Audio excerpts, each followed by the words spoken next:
Hello everyone, my name is David and you are watching English with David।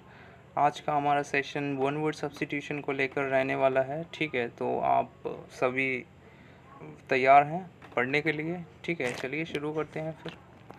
A short amusing story is called anecdote। एक ऐसी छोटी कहानी जो जो काफ़ी इंटरेस्टिंग है, अम्यूजिंग है, ठीक है, उसे एनेक्डोट कहते हैं। ये कहानी छोटे बच्चों को सुनाई जाती है। अक्सर बुक्स में एनेक्डोट मिलते हैं, जो एक कहानी ऐसी कहानी होती है जो काफ़ी इंटरेस्टिंग होती है। ठीक है, इसे कहते हैं anecdote.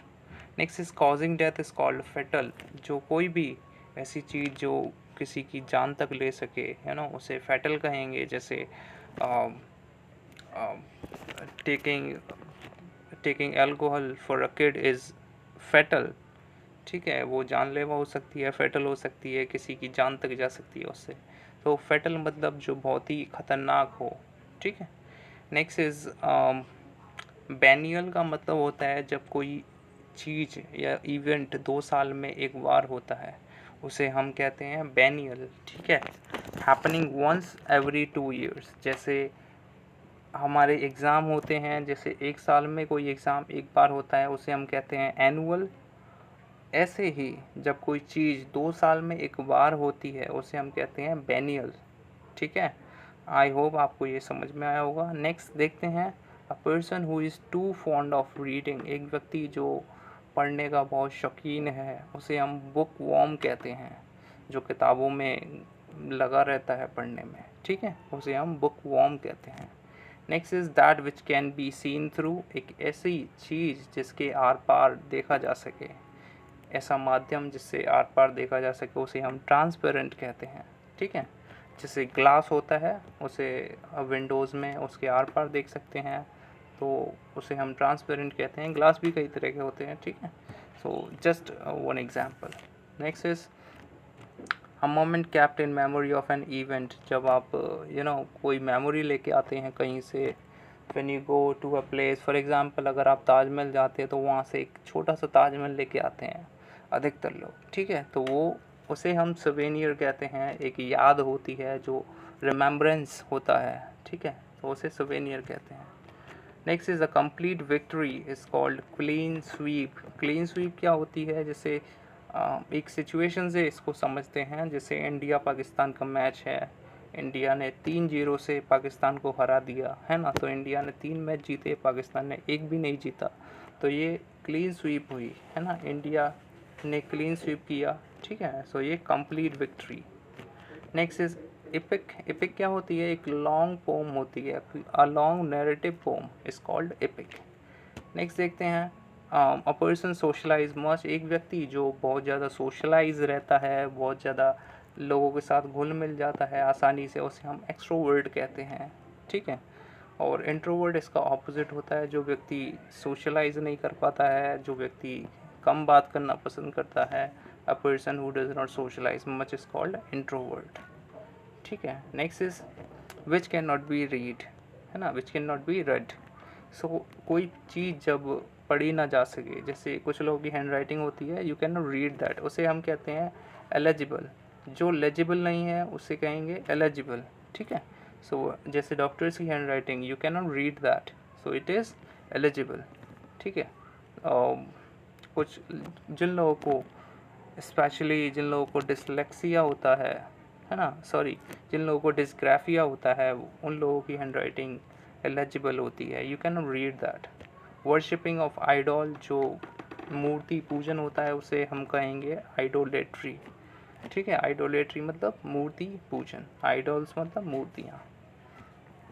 Study of art of teaching, पढ़ाने की जो कला है उसको हम पैडागॉजी कहते हैं। पढ़ाने की कला को पैडागॉजी कहते हैं। अगर आप टीचिंग एग्ज़ाम्स में हैं तो आपको पता होगा, वहाँ पर जो एक सब्जेक्ट होता है चाइल्ड डेवलपमेंट एंड पैडागॉजी, तो ये पैडागॉजी मतलब पढ़ाने की कला। ठीक है, next is one who depends on others.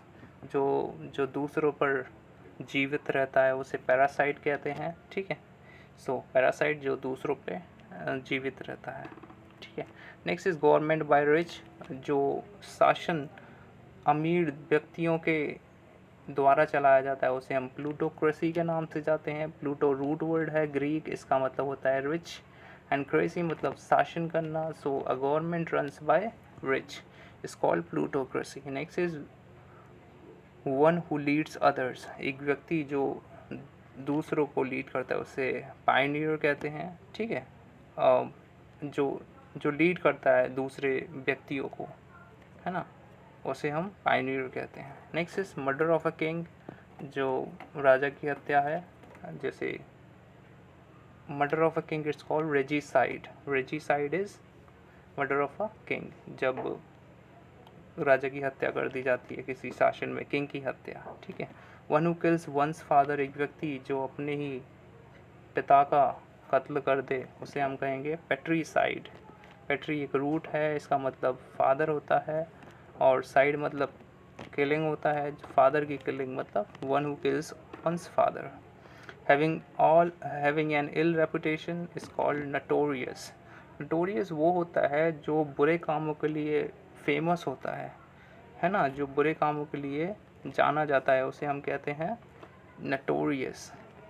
ठीक है, next is a place for grains, यानी एक ऐसी जगह जहाँ पर ग्रेन्स रखे जाते हैं, जहाँ पर अनाज रखा जाता है उसे ग्रेनरी कहते हैं, उसे हम ग्रेनरी कहते हैं। ठीक है, next is a place for बीज, जहाँ पर बीज रहते हैं, जहाँ पर मधुमक्खियाँ रहती हैं उसे हाइव कहते हैं, जिसे हम लोग छत्ता, जिसे हम कहते हैं छत्ता। ठीक है, हाइव कहलाता है इंग्लिश में। Next is a place for dogs, जहाँ कुत्ते एक जगह रहते हैं उसे कैनल कहते हैं। ठीक है, a place for dogs is called canal.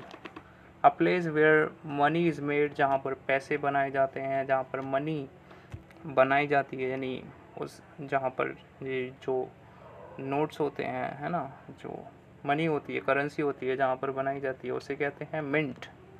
ठीक है, fear of height is called aerophobia. Phobia root word for fear and aero is for height, so aerophobia is for fear of height. Fear of water, अगर आपको डर लग, कुछ व्यक्ति ऐसे होते हैं जिन्हें पानी से डर लगता है। ठीक है, fear of water is called hydrophobia. Hydro again root word for water and phobia for fear. Hydrophobia fear of water. ठीक है, next is one who eats too much, एक व्यक्ति जो बहुत खाता है, जो कुछ ना कुछ खाता रहता है हर समय, उसे हम ग्लॉटन कहते हैं। ठीक है, a person who likes to eat much, है ना, पेटू जिसे हम कहते हैं ग्लॉटन। ठीक है, so one who eats too much. बस इतना ही है आज के लिए। आई होप आपको ये समझ आए होंगे। आप इस सेशन को 2-3 बार देखिए, आपको सारी चीज़ें अपने आप ही याद हो जाएंगी। ठीक है, ईयरफोन लगाइए और इस सेशन को 2-3 बार रिवाइज करिए। Thank you everyone. आप मेरी मदद करें इसको शेयर करके। Okay, thank you everyone.